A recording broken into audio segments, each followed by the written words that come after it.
Let's talk a little bit about what we are seeing for length of stay data. Now,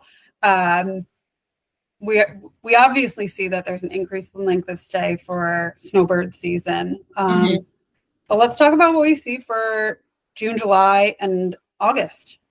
This is for the small bedroom homes that we're starting with, by the way. Yes. So what we can see is that I'll start with 3 to 4, 5 to 6. Anything less than a 7 night. If you look at the people that are able to watch this and see this, if you look at those shades of blue for 3 to 4 and 5 to 6, they're more than the 7 to 14, which is a range that we're showing. That's how we pull our data. But for most summer months, I would say for certainly May and June. Now July we're still getting quite a few 7-night stays in July and in August. Welcome to RevLabs by PriceLabs.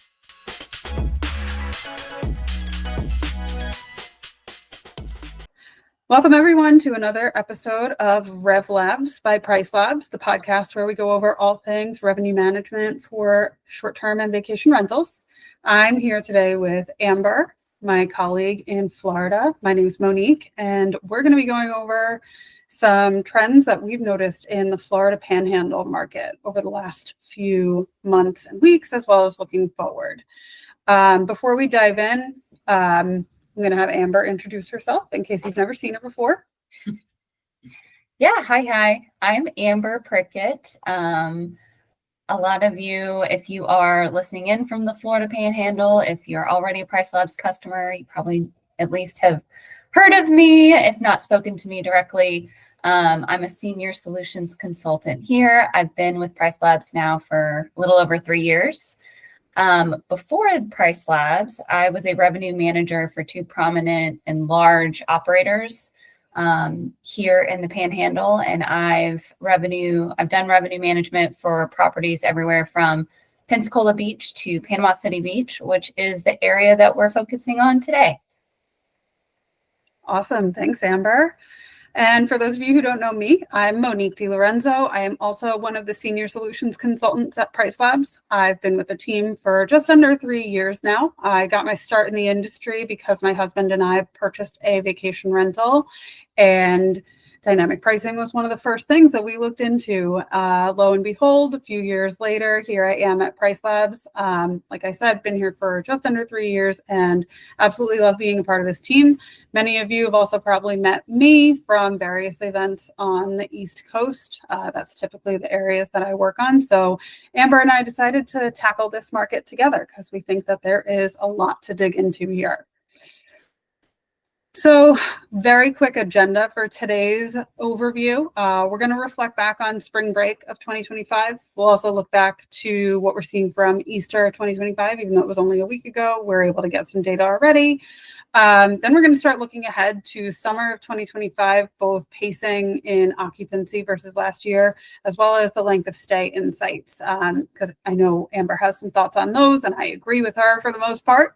And then at the end of the call, we'll kind of just talk about what we can do to prep for 2026 using the trends that we're seeing this year. So without further ado, let's have a look back at spring break of 2025. And Amber, I know we spoke briefly about some of the nuances of spring break year over year. Before we dive into the nuance, I do just want to call out to everyone listening or watching that the numbers we're talking about, we're going to be looking at smaller bedrooms segmented separately from larger bedroom homes. So right now we're looking at some of the small bedroom stuff, but we'll cover the larger homes in a moment. So yeah, Amber, talk about spring break. Yes.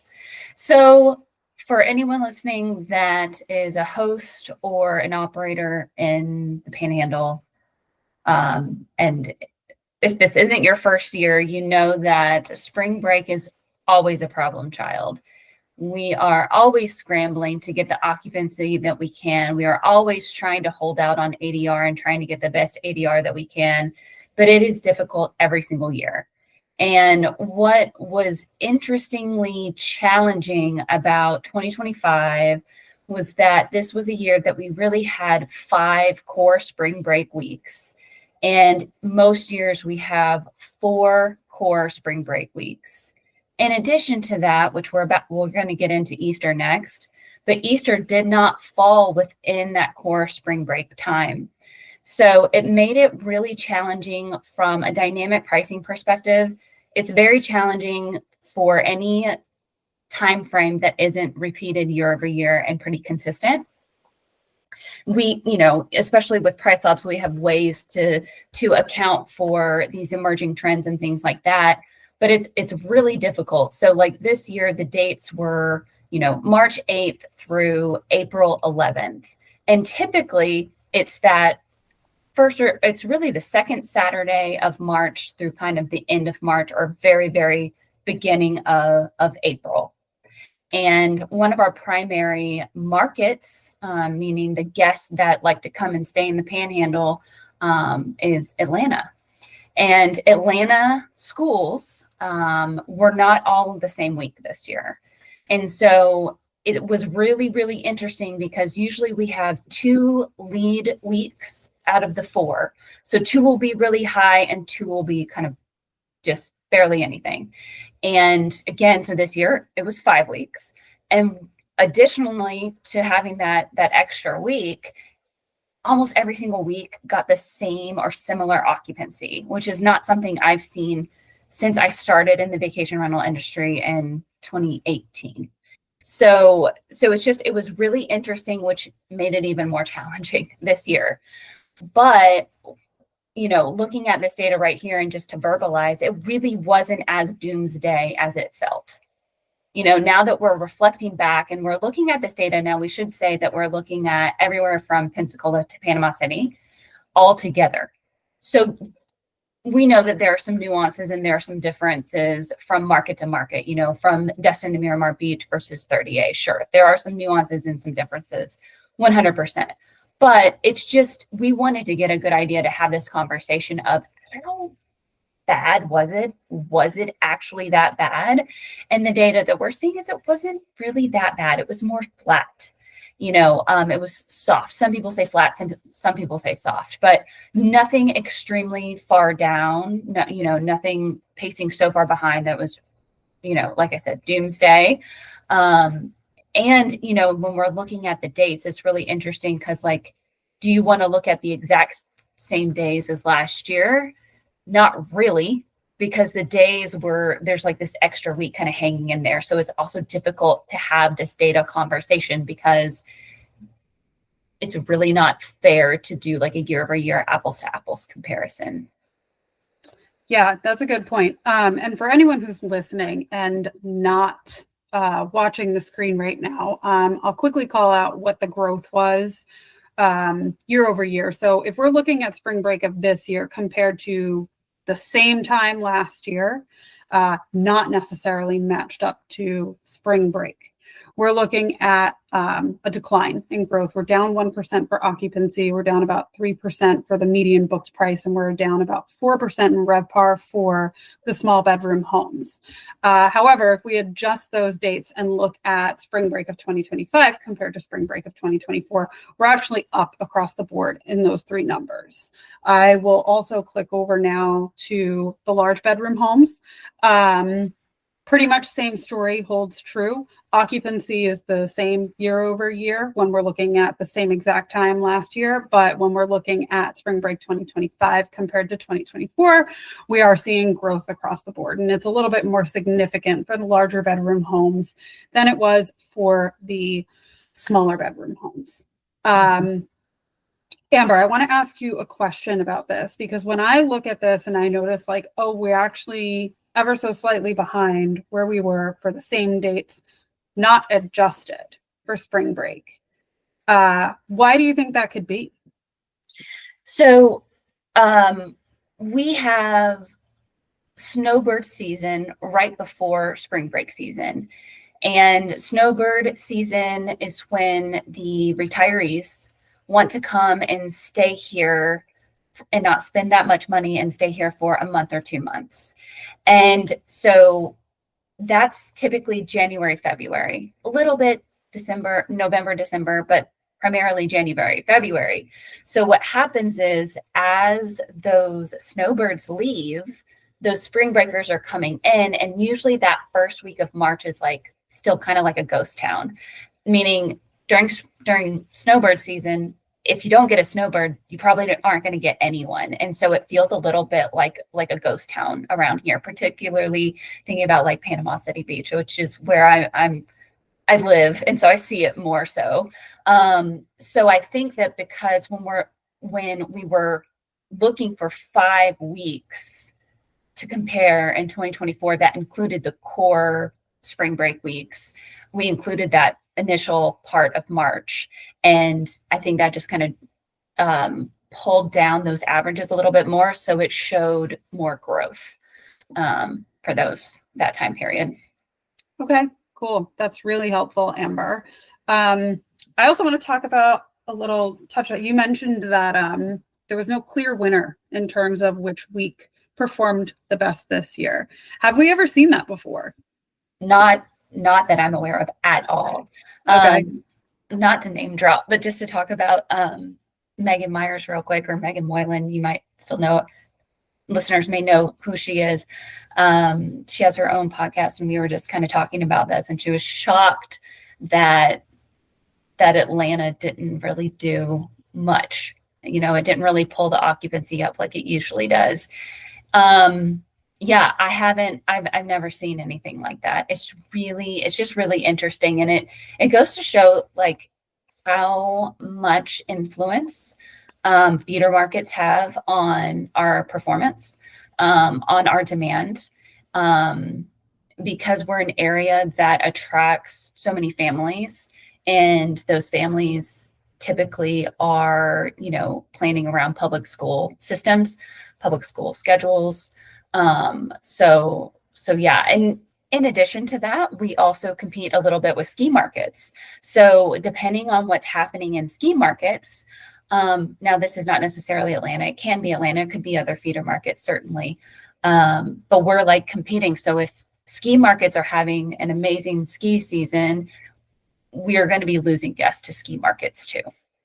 Mm-hmm, mm-hmm. Yeah, I think it would be interesting, maybe on a future episode, to compare and contrast spring break in the beach markets versus spring break in the ski markets, because you're not the first person that I've heard bring that up. Yeah. Okay, so let's move on and take a look at Easter. Easter just passed about 10 days ago from when we're recording this. We're recording this on Monday the 28th. Yeah. So let's talk about Easter. Yeah. I know there's some differences in Easter year over year as well. Yeah. So again, another challenge with dynamic pricing, because we're relying so much on data and historical data, that it is almost unheard of. Now, I should have probably looked at to see like, hey, when was the last time Easter so late in April? I don't recall Easter being this late into April within the past 5 to 8 years. And what my personal opinion, my gut instinct is that because Easter usually falls within core spring break weeks, we have no way to extrapolate how much demand is coming from Easter versus how much is just from spring break, and having time off from schools so that you can really have a good vacation. With it falling on the 20th of April this year, there likely many families just couldn't kind of travel. Maybe they took a spring break vacation and they can't turn around again and take another vacation, or most of us can't. So I think that it's a good lesson to say, hey, Easter really doesn't draw that much demand.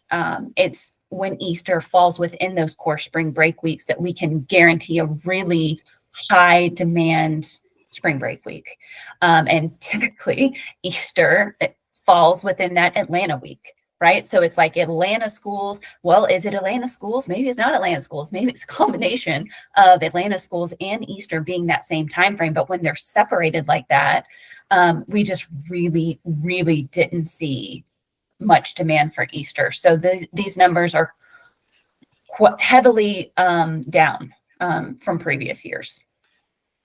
Interesting. So to answer your question, the last time Easter was this late was 2014. So we're over 10 years ago. Yeah. Again, definitely would be interesting to see what trends are like for travel back then, even though, you know, how much relevance does it actually have with everything that's happened between now and then? That would be PriceLabs baby days. Yeah, it would be. It would be. Okay, so we're looking at some of these trends here, and talk to me about what you think about these numbers. Because again, we actually see that spring break was ever so slightly up, but Easter is pacing way behind. And I know you mentioned that it may be because spring break or Easter didn't fall within the core spring break weeks. Anything else that you think is interesting in this data? I mean, just in general. So, you know, we're looking at studio through 3 bedrooms right now. And these numbers, so we're looking at occupancy is down by 22%. And ADR or median booked price is down 17%. So RevPAR is down 40%. And then if you don't mind flipping to the larger bedrooms real quick, just to recap. So the larger bedrooms, actually, so 4+ bedrooms, they're a little bit better. So down 17% in occupancy and median book price down 15%. What I think is that prices were too high, right? I think the rates were too high. And I think that, you know, people kind of held out on rates too long, thinking that we were going to see a lot of last minute demand. Now in spring break, during the spring break weeks, a lot of last minute bookings, but we just didn't see that happen for Easter. And a lot of that, so that over, you know, again, sort of goes back to that conversation about demand. When we have high demand times like spring break and summer, which we're going to get into, there is a chance to get last minute bookings. Some people are just really just thinking that, hey, something is going to be available and I'm just going to book something while I'm like on my way. Some of them, I mean, literally would book the next, like just for the next day, which is insane to me. I could never do that. But it's because it's high demand times and they know they want to take the vacation. They're just trying to kind of wait and get the best price possible. But with something like Easter, which to me has kind of proven that it really isn't a high demand holiday. It just previously has happened during spring break. And again, if they as a family took a vacation during spring break, they're not going to turn around and want to take an Easter vacation either. So I really think that, you know, dropping rates, length of stay requirements, you know, depending on where they were, but requiring anything more than like a 2-night stay would probably hurt some operators here as well. Because again, it's on a weekend and they just had spring break. They don't probably necessarily want to take more time off from work or try to deal with the schools.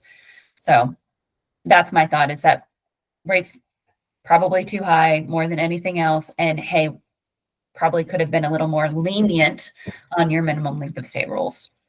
Yep. All right, cool.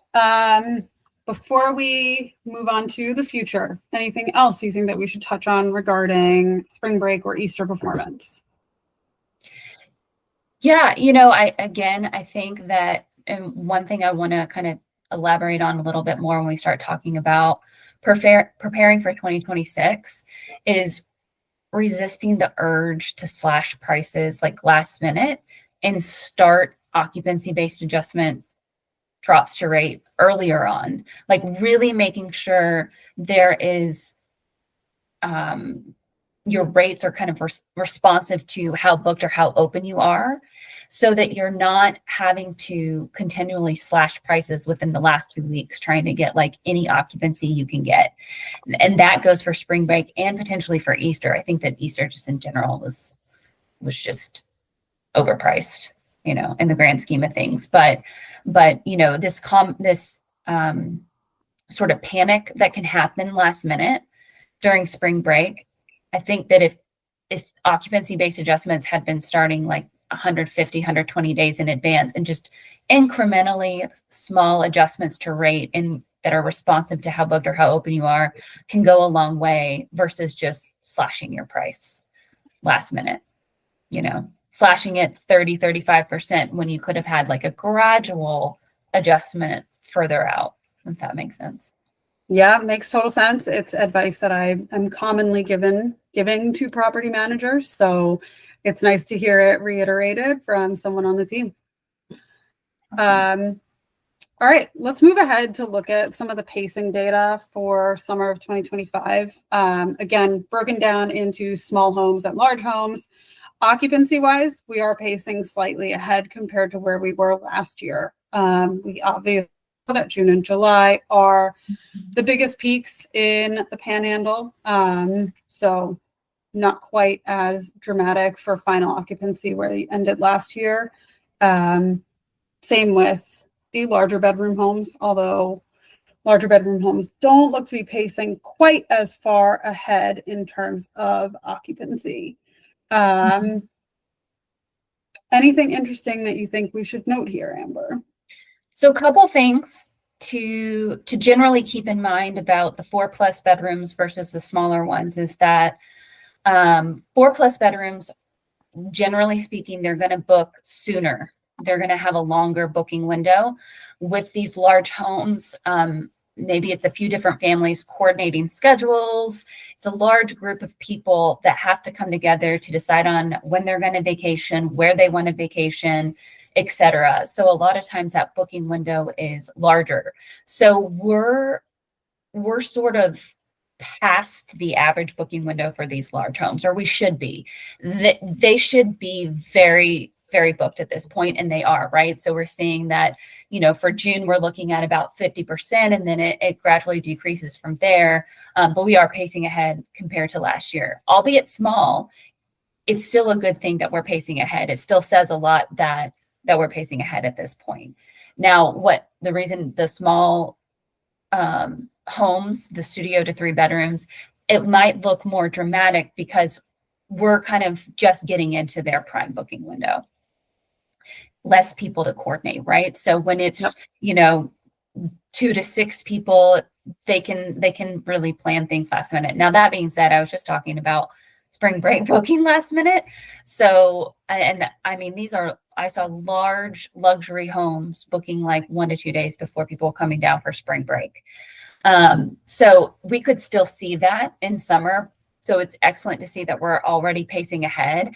I think that this is a time where it's okay to hold out on ADR, right?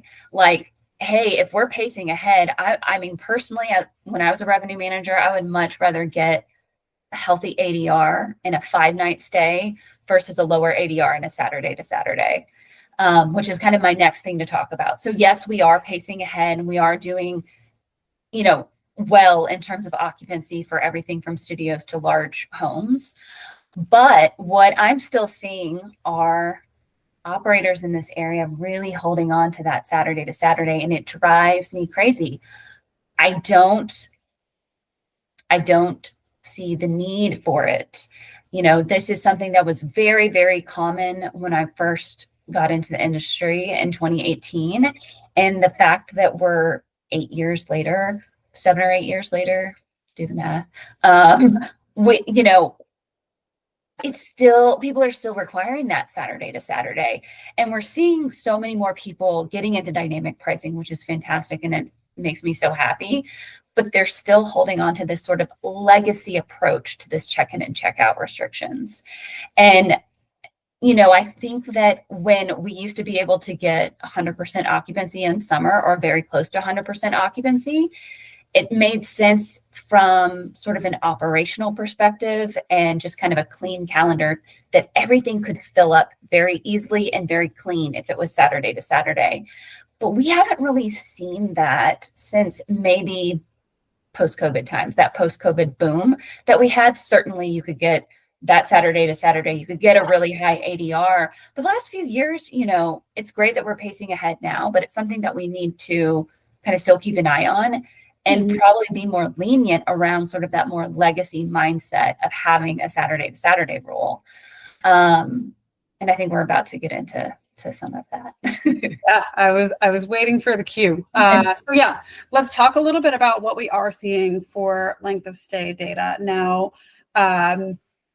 we obviously see that there's an increase in length of stay for snowbird season. But let's talk about what we see for June, July, and August. This is for the small bedroom homes that we're starting with, by the way. Yes. So what we can see is that I'll start with 3 to 4, 5 to 6. Anything less than a 7-night.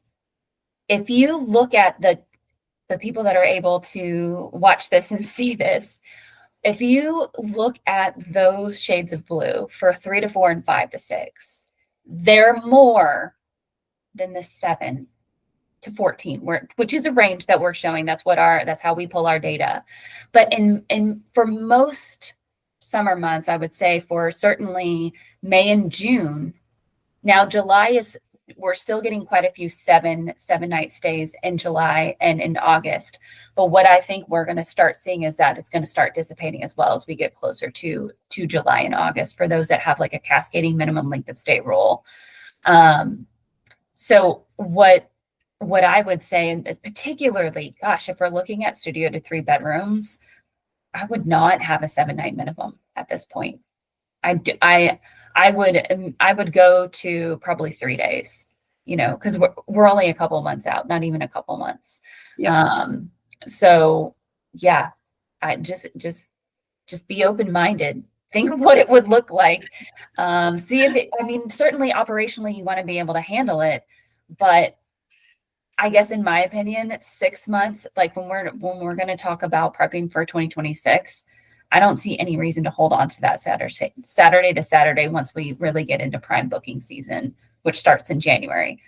Get what you can get early on and then just open it up. And, because it affects your search, how you show up in search results. It affects the type of guests that they have to book a Saturday to Saturday.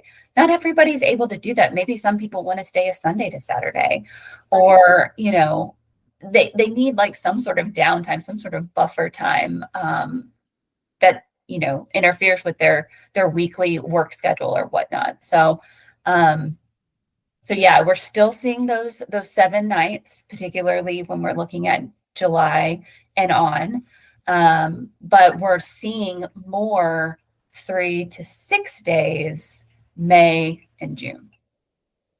Yeah, let's take a look at what's happening with the larger bedroom homes. Interesting. So again, when thinking about these large homes, you can get a higher ADR with large homes. You really can also get away with stricter rules with large homes. They're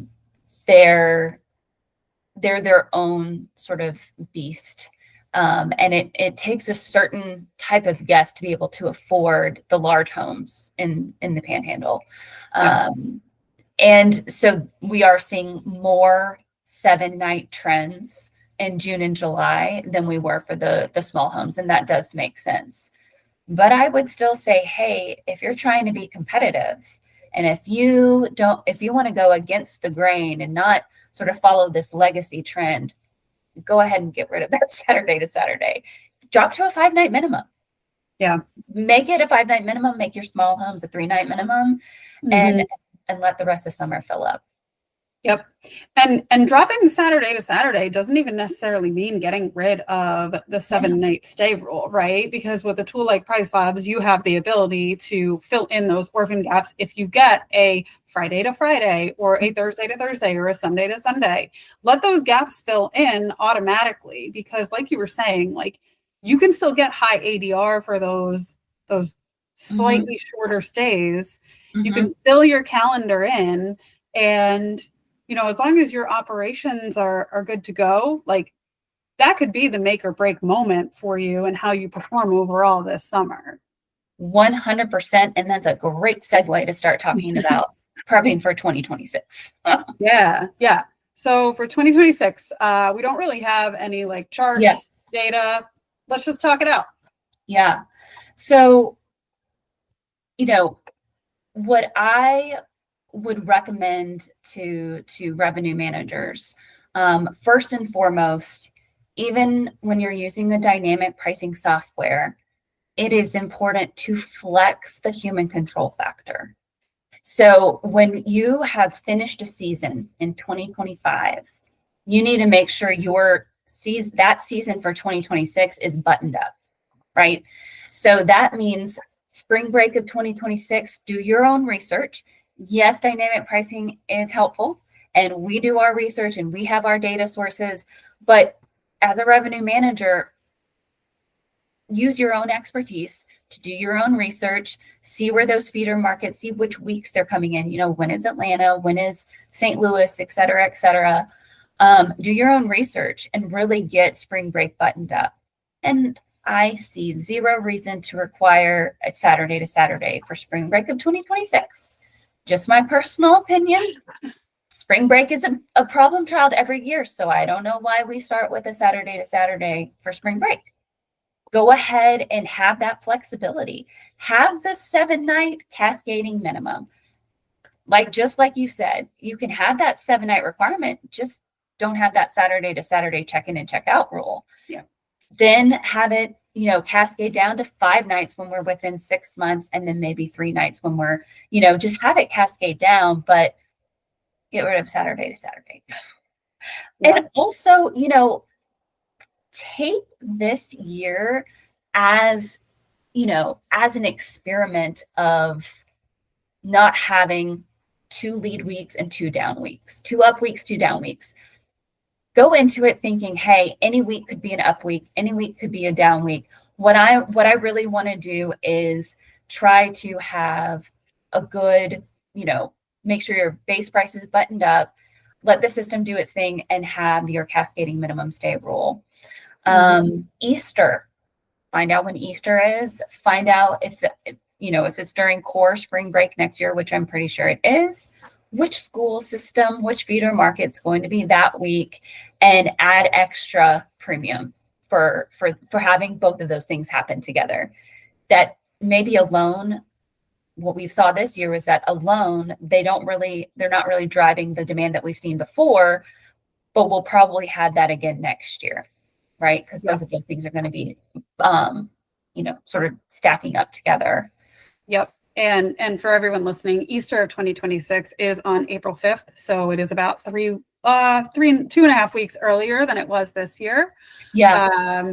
So that should, I'm not looking at the school schedules here, but I would assume that April 5th most likely falls within the typical spring break weeks. So that now for next year. If you're using a tool like PriceLabs, we are calling that out in our system using our events and holidays. So keep an eye on those things. And don't be afraid to provide feedback. PriceLabs has a way where you can provide feedback.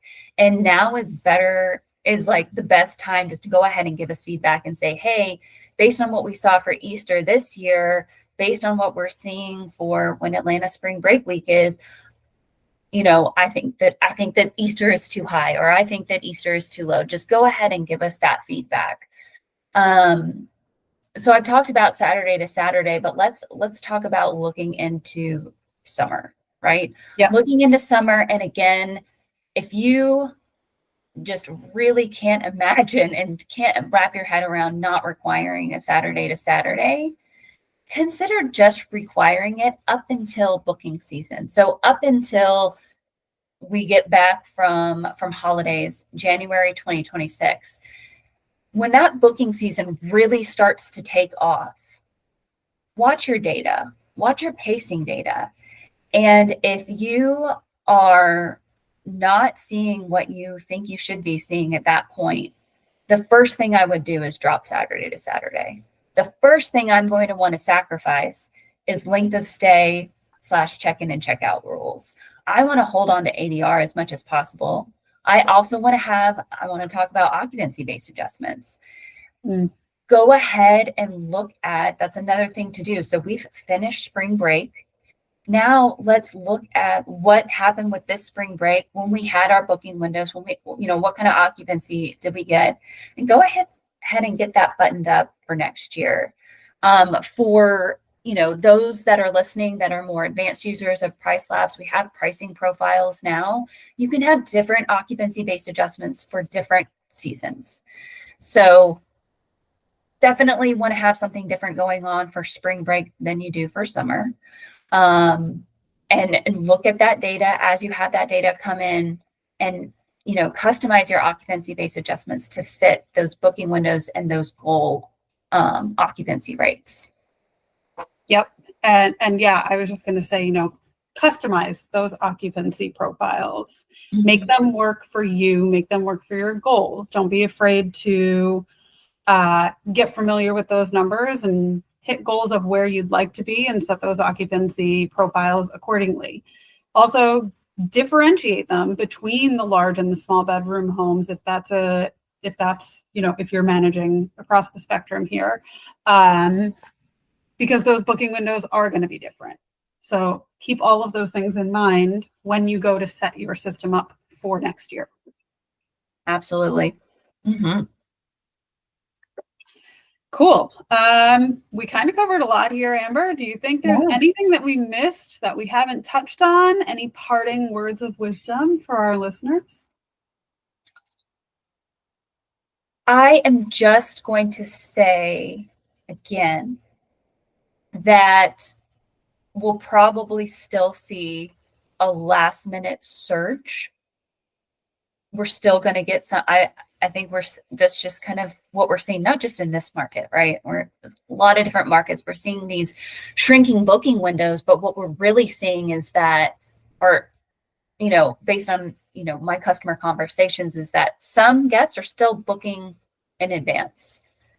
There just seems to be a growing number of guests that are willing to book very, very last minute. And so what that does, when you have those data points, it's gonna skew it kind of small. Like you still have some of those far out bookings, but you still have those last minute bookings. So it's not too late to button up your occupancy-based adjustments, to customize your occupancy-based adjustments for summer of this year, right? And what I have been encouraging customers to do is maybe turn off last minute pricing adjustments or minimize what's happening with the last minute discounts and really hone in on the occupancy based adjustments and have those drop. If the occupancy rate is low, have the price decrease a lot, but have it responsive to what's going on with occupancy versus just slashing prices across the board with last minute discounts.